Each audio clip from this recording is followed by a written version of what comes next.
to this evening's meeting of the Bloomington Housing and Redevelopment Authority, Tuesday, August 24th. Myra, would you please call the roll? Commissioner Beloga. Commissioner Hukim.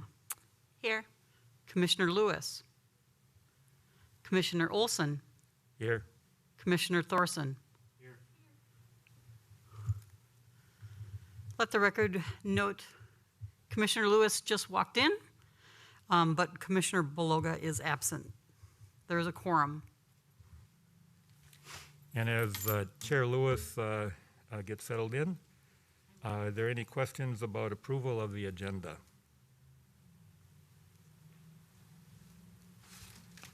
And hearing none, is there a motion that we approve the minutes of August 10th, 2021 of the HRA? We're approving the agenda for August 24th. Oh, I'm sorry, I jumped down. Yes, any questions about the agenda? If not, I would entertain a motion. Commissioner, oh, go ahead. Person here, motion to approve the agenda. Make sure you turn on your mic. Mark, make sure you turn on the mic. Thorson makes a motion to approve the agenda. Hukim seconds.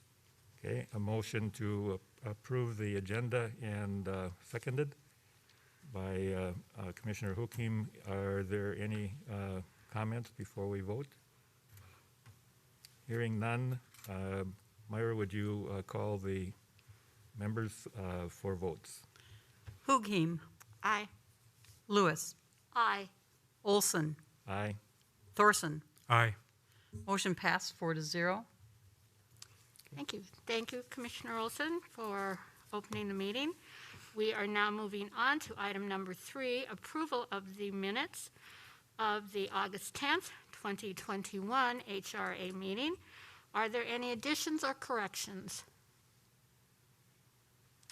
Hearing none, do I have a motion to approve the minutes of August 10th? Commissioner Hukim moves to approve the August 10th meeting minutes. Is there a second? Commissioner Olson seconds the motion. Thank you. It has been moved by Commissioner Hukim, second by Commissioner Olson, to approve the minutes of August 10th, 2021. Is there any further discussion? Hearing none, could we have the roll call vote, please, Myra? Hukim. Aye. Lewis. Aye. Olson. Aye. Thorson. Aye. Motion passed 4-0. Thank you. Now, moving on to organizational business update to 2021 HRA Commission meeting calendar. May we have the staff report, please? Thank you, Erica Coleman, HRA Administrator. So there is a joint meeting that would be a part of the Urban Land Institute panel that would take place on the 29th, is that what I have, September 29th, with the Planning Commission, Port Authority, City Council, and HRA Board. And so due to that joint meeting and the panel discussion that would happen with nonprofit developer, entrepreneur, developers of color around how development happens and what is needed, we need to update our calendar to reflect this additional meeting that would take place Wednesday, September 29th at 6 p.m. Thank you, Administrator Coleman. Are there any questions? Thank you. Are there any questions for Administrator Coleman? Hearing none, do I hear a motion to approve the updated HRA Commission meeting calendar? So moved, Thorson. Is there a second? Second, Olson. Thank you. It has been moved by Commissioner Thorson, second by Commissioner Olson, to approve the updated HRA Commission meeting calendar. Is there any discussion? Hearing no discussion, may we have the roll call vote, Myra?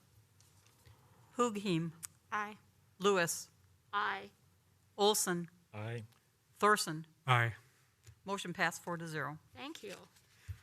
Moving on to old business, item 5.1, discharge of discriminatory covenant on authority-owned property. May we have the staff report, please? Thank you, Chair. This is Erica Coleman, HRA Administrator. And so, if you recall, we did bring before you at a prior meeting about the Just Deeds project. And what that is identifying discriminatory language in real estate deeds and discharging that a part of the Just Deeds project, which City of Bloomington is a part of. And so there is one property that the HRA owns that does contain discriminatory language to restrict who would be able to purchase and occupy the land in which this property is on. Now, this is illegal to discriminate in this manner through the Civil Rights, through the Fair Housing Act. It was made illegal, but we had all agreed as the board that it was good to take a step to just show that we want to discharge the language. And so what this is a resolution approving the discharge of discriminatory covenant on the authority-owned property at 1700 West 87th Street. And so staff is seeking a motion to approve and authorize discharging of the discriminatory covenant on the authority-owned property. Are there any questions? Any questions for Administrator Coleman? Hearing none, I do want to thank you for bringing this forward so quickly, because I think it was just last meeting that we discussed this. Mm-hmm. And so thank you for bringing this to our next meeting. Is there a motion to approve and authorize discharge of discriminatory covenant on authority-owned property? Commissioner Hukim motions approving and authorizing discharge of discriminatory covenant on authority-owned property. Is there a second? Olson, second.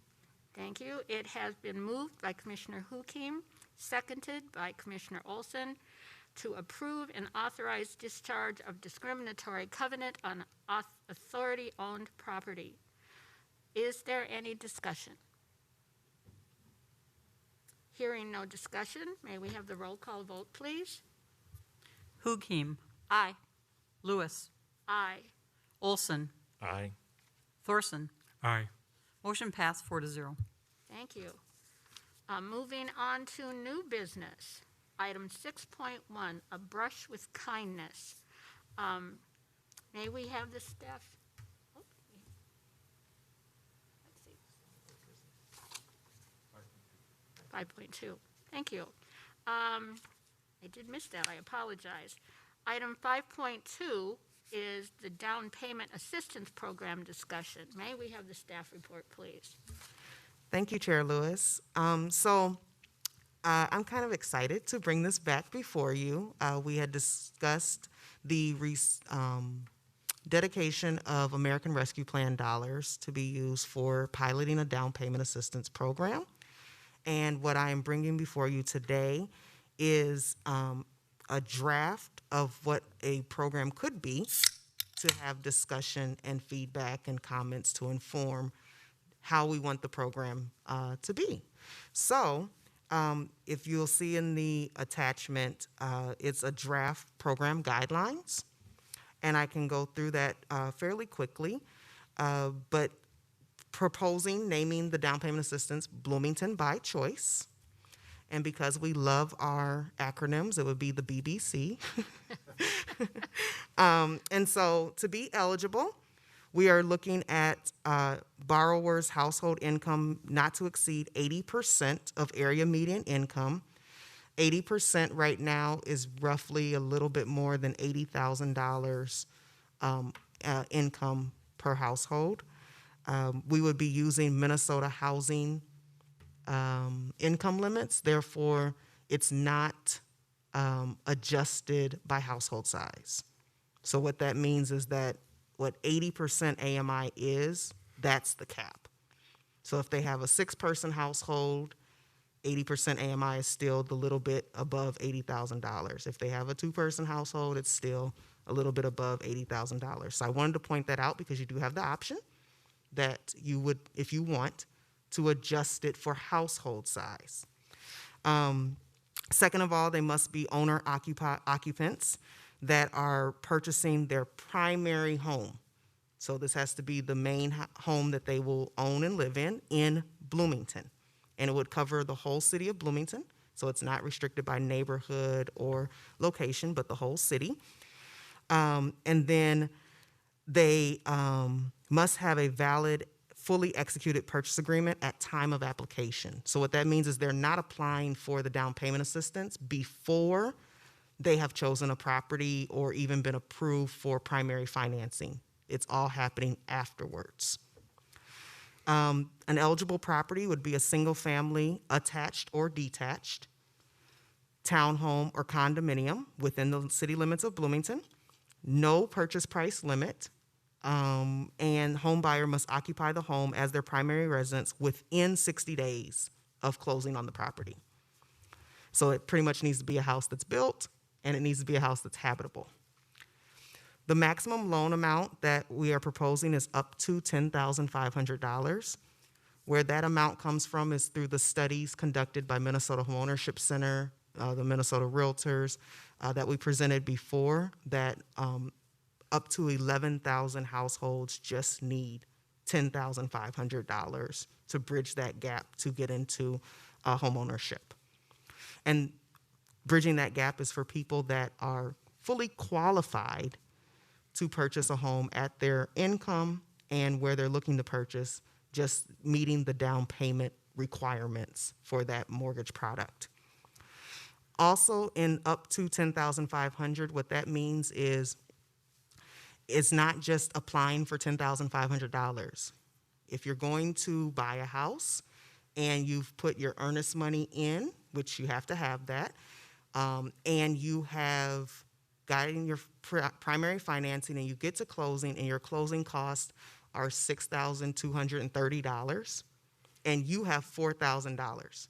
We are only going to bring in $2,230, but up to a max of $10,500. So it's completely based on need.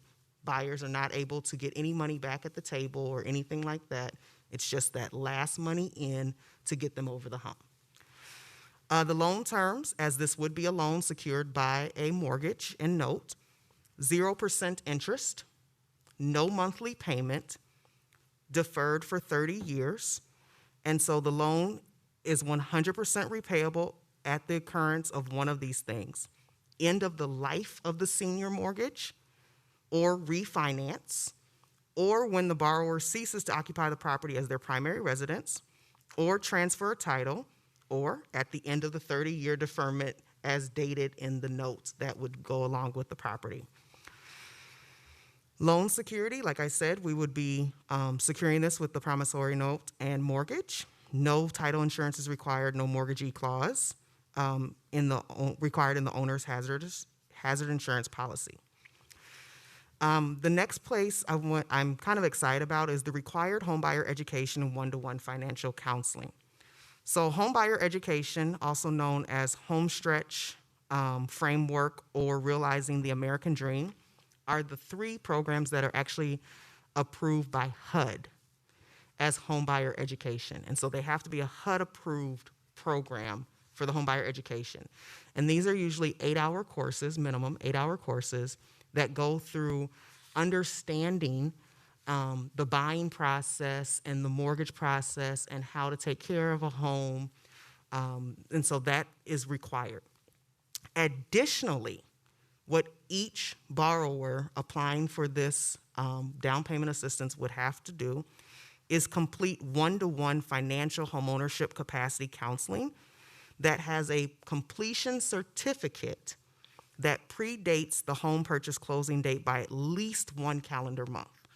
And so what that looks like is through Minnesota Housing Enhanced Homeownership Capacity, Minnesota Homeownership Center Financial Wellness, or Community Mediation and Restorative Services, are one-to-one counselors that actually sit down with that household and go through their financial situation, their credit, making a budget, looking at maintenance, what needs to be done in a home, what the responsibilities are, and that can take anywhere from 1 month to 1 year in order for them to be ready to purchase a home. So they will not receive a completion certificate if they have not completed the required task of that type of one-to-one counseling, which is why it is limited to these entities that have a very wide network of providers that meet these requirements.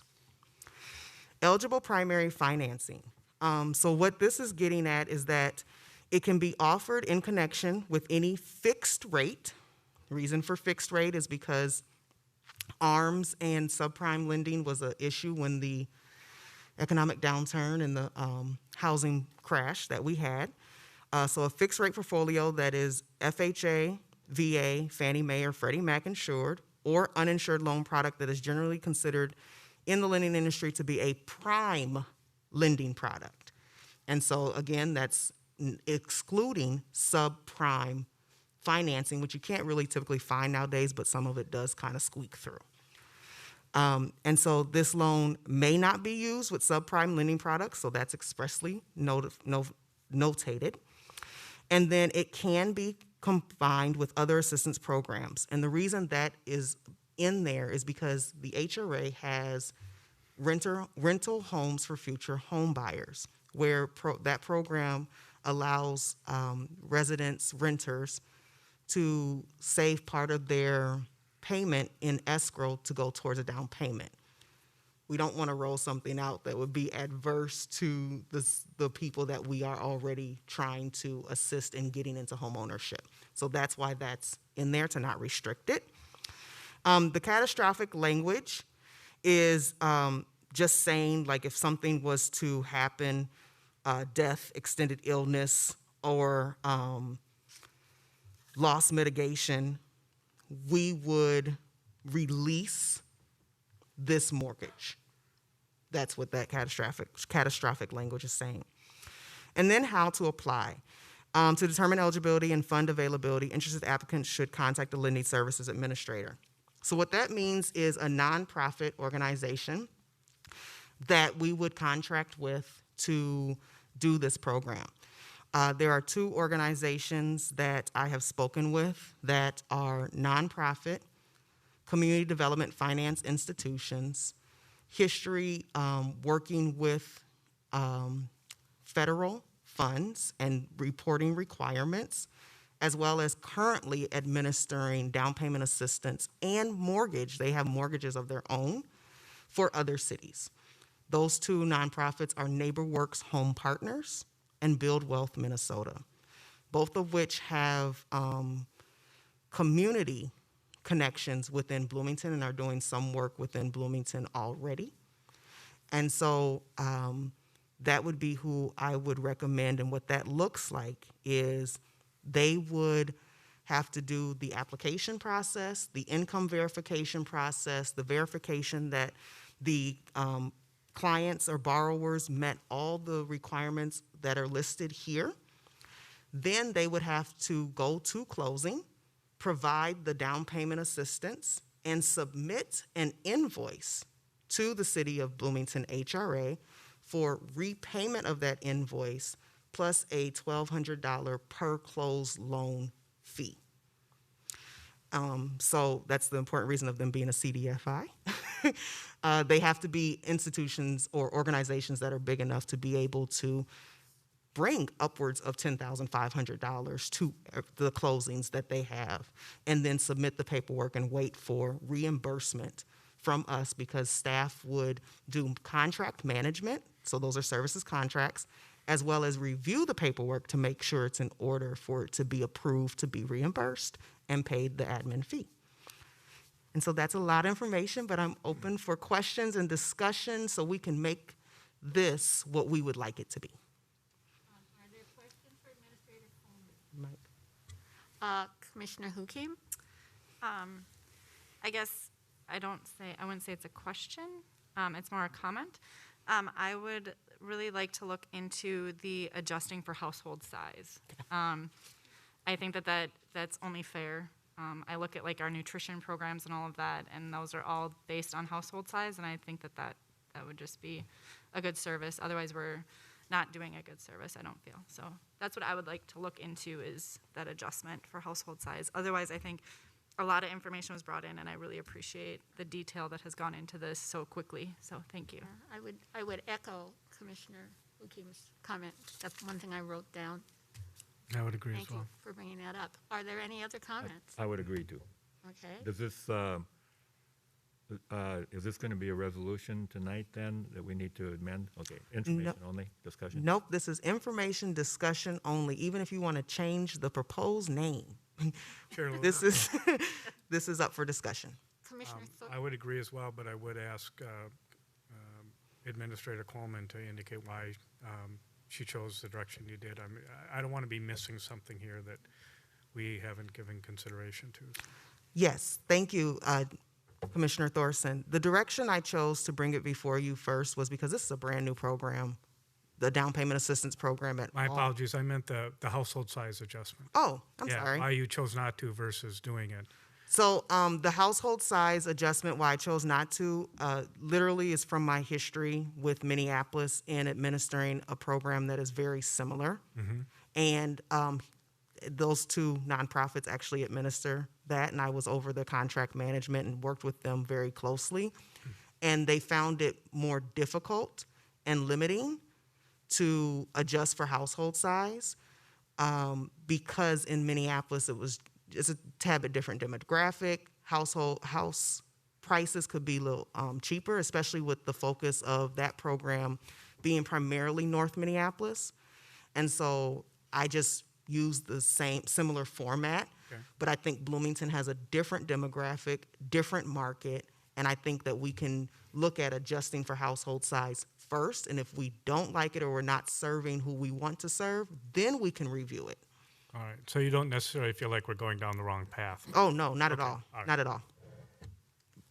Commissioner Hukim? Thank you, Chair.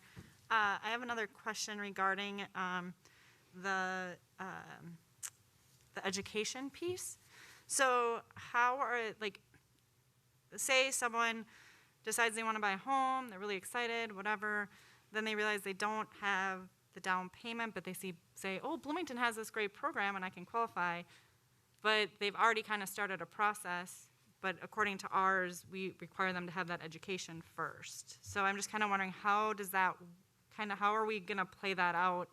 I'm not saying it's a bad idea. I think it's a great idea, but I just get concerned that some people might just get they're not going to know about it ahead of time, so they might find that perfect house, and then True. they might lose out on that perfect opportunity. So. Yep.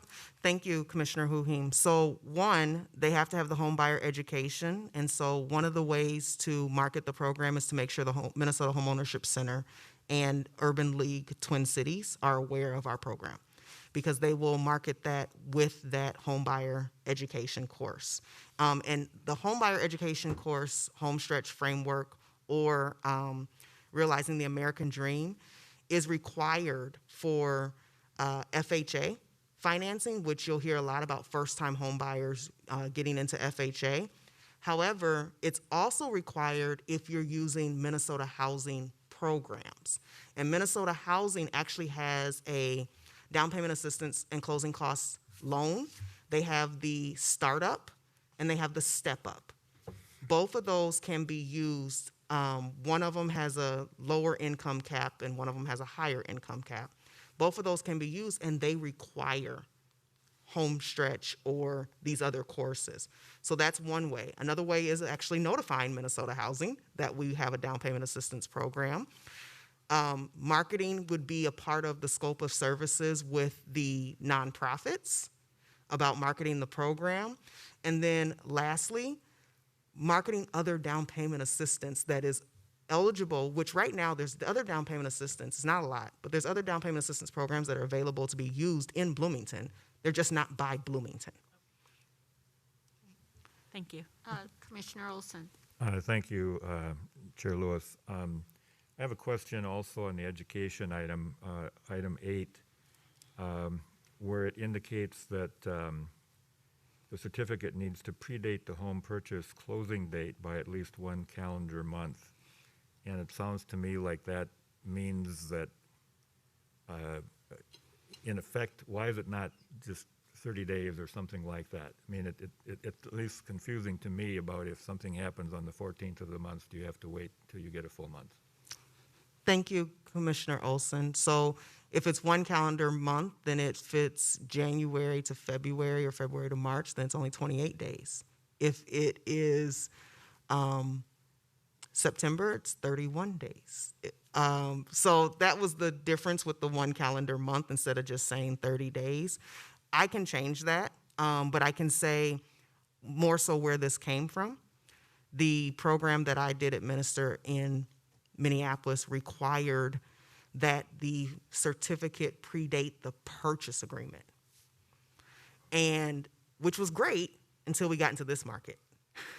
And so when I had reached out and spoke with Minnesota Homeownership Center, NeighborWorks Home Partners, and Build Wealth about Bloomington looking into a down payment assistance program, this was one request that they had, and that was how they said it, was 1 month.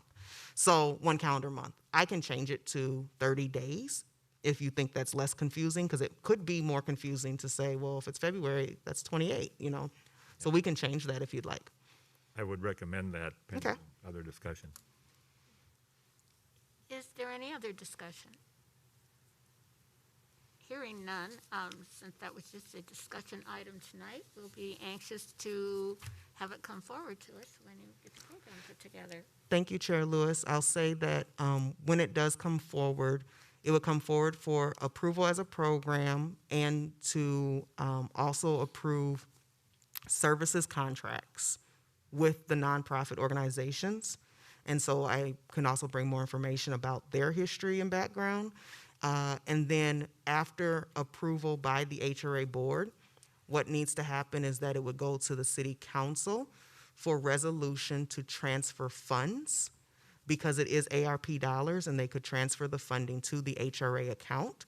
And so with that resolution to transfer funds, so that's joint with the finance with the CFO, we would attach the program guidelines that were approved by the HRA board to go with that item. All right, yeah, it sounds like it's a several-step process. All right, we'll be anxious to see where that goes. All right, You gotta now get closer on your to, mic. You gotta get closer to your mic. sorry. Now on to new business that I wanted to get to before. Item 6.1, a brush with kindness. Can we have the staff report, please? Yes, thank you, Chair Lewis. So A Brush with Kindness is a program with Habitat for Humanity. And Environmental Health actually came to the HRA and said, we found out that Habitat for Humanity does this program called A Brush with Kindness, where they help vulnerable, low-income, senior, disabled, veteran adults to address outstanding housing violations, including emergency violations, where they help paint the outside, scrape, do things like that. And so we would like to know if we could do something like that in Bloomington. And so what I did was I reached out to A Brush with Kindness, which is Habitat, to find out more about their program. Where this program came from is right now they have Minneapolis that actually is a part of the program in terms of providing funding. And so how this works is that in Minneapolis, they work with the neighborhood organizations and the city of Minneapolis Regulatory Services, that when they have cited a property or something like that, they can be referred and say, hey, we have this home that's senior living here. They have a lot of brush growing up and it's a problem, or they really need to paint their siding or something like that. And Habitat uses either volunteers and or subcontractors, and they go and do the work. They do a mortgage on the home, but it's a forgivable loan. And so there's no payments or anything like that, but it's just so they make sure that they have something into the property. And so when I checked with them, they said it's usually up to $3,000 per home. And they will do outside and interior. So if there's something that comes up that they're able to do, such as replace a furnace or something like that, they will do it, or they will subcontract to be done. And so what this would look like is proposed.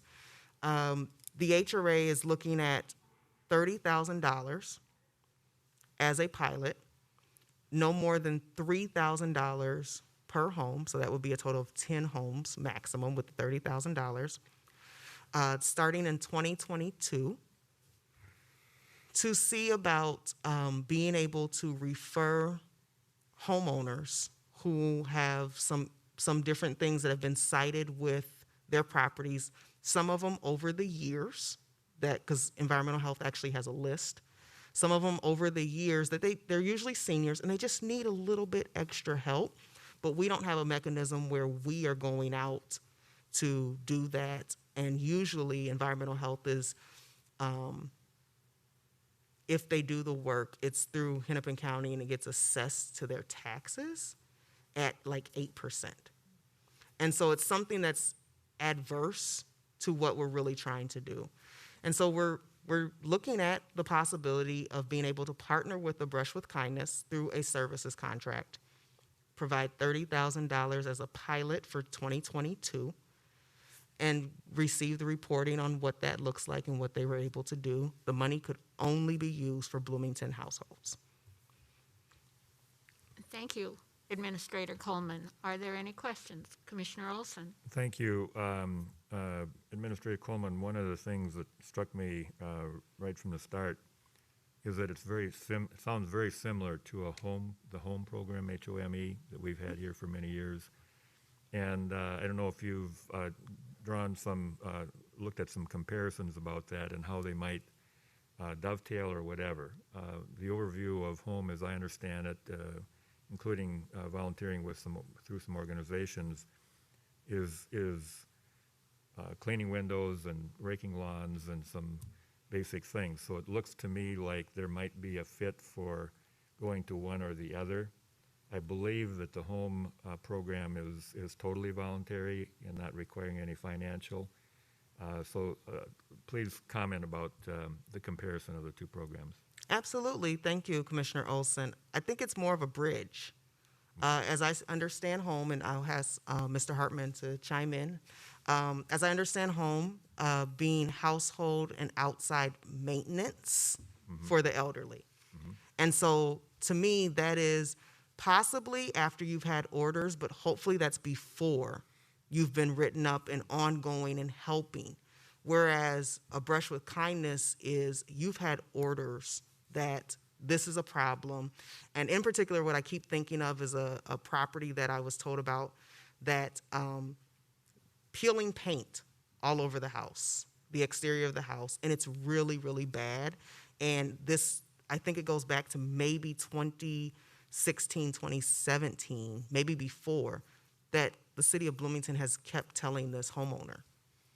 And they have fined them and assessed them, and they just need that extra push to help get the work done. How I see this is that homeowner who is elderly could probably use senior community services as more of like the ongoing connector, maybe coordinator, and a Brush with Kindness to actually do the exterior work and get it done.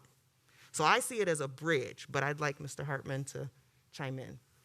Sure. Thank you, Administrator Coleman and Commissioner Olson. One of the primary differences with the home program, and the home program does have a sliding fee scale based on income. So if the homeowner does have the ability to contribute based on their sliding fee scale, then they do so. They also do light maintenance, as you mentioned, raking, maybe fixing a leaky toilet, that sort of stuff. And also the other thing that the home program does is housekeeping. So that's a big part of what they do, the house cleaning, grocery shopping, those sorts of things that a senior in their home may need at some point. So they do not tackle the bigger projects like was described this evening, the complete house painting, that sort of thing. So there's a big difference there. Thank you. Yes, Commissioner Hukim. Thank you, Chair Lewis. I guess my question would be, is maybe looking into our community too, and seeing, I know being a part of, social media and stuff, I do see many companies willing to help elderly in our city after notices have happened. So I'm wondering if we think about maybe reaching out to some of these companies within our city, if that's a possibility too, to try and save them from maybe that $3,000 lien or whatever being held against their house. Just kind of some more research into that, of seeing if we have organizations within Bloomington that are willing, and companies that are willing to do some of this work for our neighbors. I mean, I just personally feel that as a resident, I know I'd be willing to help grab a paintbrush and paint my neighbor's siding, and things like that. So if I knew about it, but I mean, that's me. So just something to kind of think about I understand it's $3,000, but to elderly or to veterans or something, when they do sell their house, for some of them, that is their retirement. So even $3,000 is money that company is going to get before, and they're not. So to us, it's not a lot. To them, it could be everything. So just some other ways to think about it being more voluntary and not necessarily always a ding. Maybe like home, like maybe a sliding scale or something like that. So, thank you, Commissioner Huhim. One, I want to say the $3,000 lien is not to be repaid. It's forgiven. I can get more information about how they're doing that, but it's not like a 30-year mortgage. It's not like that. I want to say it's probably 3 years or less, if it's that. And then two, a lot of those companies, we can check into it, but a lot of those companies do partner with Habitat for Humanity, which is kind of the great thing about this, is that this is a program of Habitat, and they probably already have relationships, because they have notified that there is work, as we know, that they've partnered with HRA before, but there is work that they are already doing in Bloomington, and this is just this is formally saying we're investing in that work to support it. Thank you, and thank you for the clarification on the forgivable. Yeah. Now, are there any other questions or discussion? All right, well, thank you. That sounds like a really interesting program. On to our item number 7, discussion item 7.1, the redevelopment update. May we have the staff report, please? Yes. Thank you, Myra. Before you is a brief presentation of the redevelopment update for the HRA. Next slide.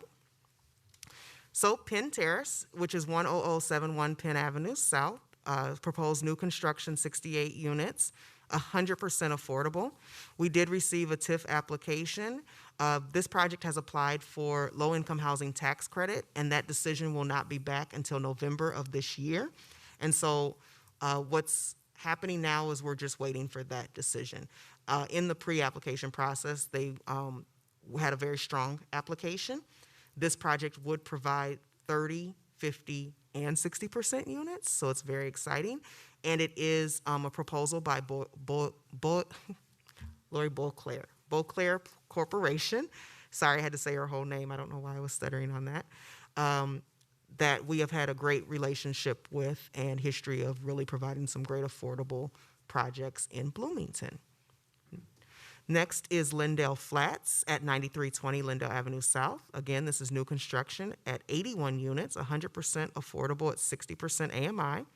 They did receive environmental response funds. That was from ERF, that's from Hennepin County, as well as tax-based revitalization account, which is from Met Council.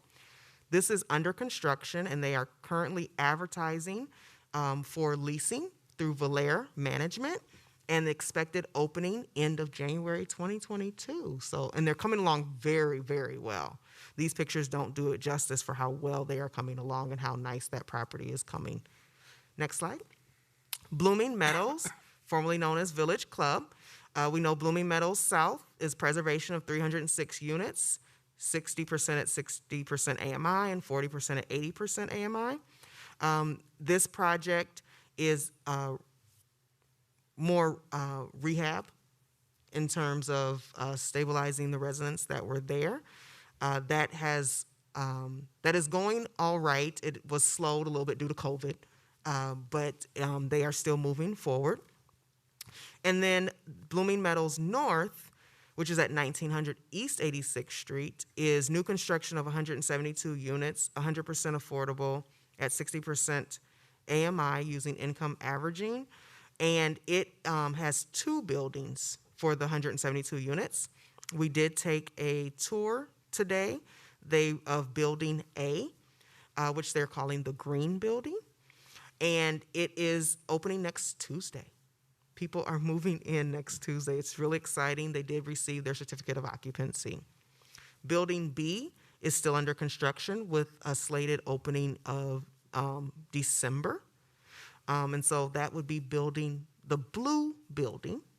But it was a very nice tour, and we can provide information through most likely the one weekly that you all have access to, and also other people have access to on the update of those pictures and what that looked like. And then I can also bring that back in an additional redevelopment update. Old Shukopee and Springside. So this project was originally moving forward and it stalled due to construction prices. And so right now, the broker consultant is interested in future redevelopment, pretty much the same thing that was already proposed. They just need to find a new developer. And so I wanted to keep that on your radar just so you know, and if you hear anything about it, the city or the HRA is not involved in any pre-development discussions in terms of land purchase or negotiations at all. Next slide. 8012 Old Cedar, new construction, 68 units, 100% affordable at and below 60% AMI. We had the TIF plan that was approved, the district and redevelopment plans that were approved, and they have broken ground. So they have closed, they have broken ground, and they are building. And so that is very exciting. That is planned, originally planned to be finished by fall, by the end of summer 2022. It might be finished before that. Next slide is the district. This is open. We took a tour of it. It's complete and it was very nice. And so I just left it in there because, again, they provided 50% AMI units. That is something that the HRA board pushed for, supported, and got. And so that's really exciting and going towards our goals for affordable units and just really meeting the needs of the Bloomington community. And then lastly, the TIF districts that were approved. So we applied for special TIF districts for 700 American Boulevard, which is the REI site. And so acquisition and land assembly is proposed here for higher density mixed use, mixed income, and undergrounding of overhead power lines, and that was approved at the state legislature in this last session. There is a need to go to city council to accept, it's a resolution to accept the special TIF district legislation. So that does need to happen. We have a year, I think it is, before a year from the date, so like a year from May to go to city council. We have not gone to city council yet. I am just coordinating and making sure I'm dotting all my I's and crossing all my T's with Shane Rudlang, who's also our legislative person in the city who works with our lobbyists and consultants. So I'm just making sure. But it would be a consent item most likely on city council agenda unless they wanted to discuss it. And then 98th and Aldrich, which is right up here off of 35. This is proposed a 2.6 acre transit-oriented mixed-use development that has proposal of 200 stall transit parking ramp and bus staging to include 250 to 375 units, which would be a mix of affordable and market rate, as well as up to 5,000 square feet of commercial space on the first level. The reason this is coming back before you is we applied for Barb Wolf, which are special projects, as well as Julie Farnham with planning, worked together with others from Public Works and myself, and Planning on a application to Met Council Livable Communities Development Account Transit-Oriented Development Funding for the pre-development site plan. So what that means is, or site planning.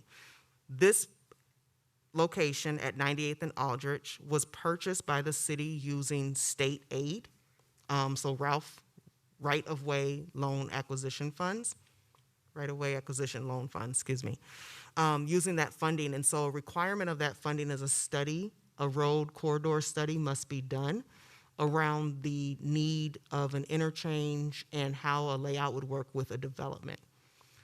That study can be upwards of, depending on what it all includes, anywhere from $150,000 to $300,000. We applied for Met Council LCDA TOD funding for $150,000, and we are being recommended to the Community Development Committee for funding of the Met Council. So I wanted to bring that back before you, so you knew that our application got through the first phase and is recommended to the Community Development Committee of the Met Council for funding. And we should hear back after September 10th on whether or not we would be approved by the Met Council for receiving that funding to complete the study that is needed before we could start development, which we have to go back and pick a developer and do all that process. But that's very exciting that Bloomington may not have to bear that cost by ourselves.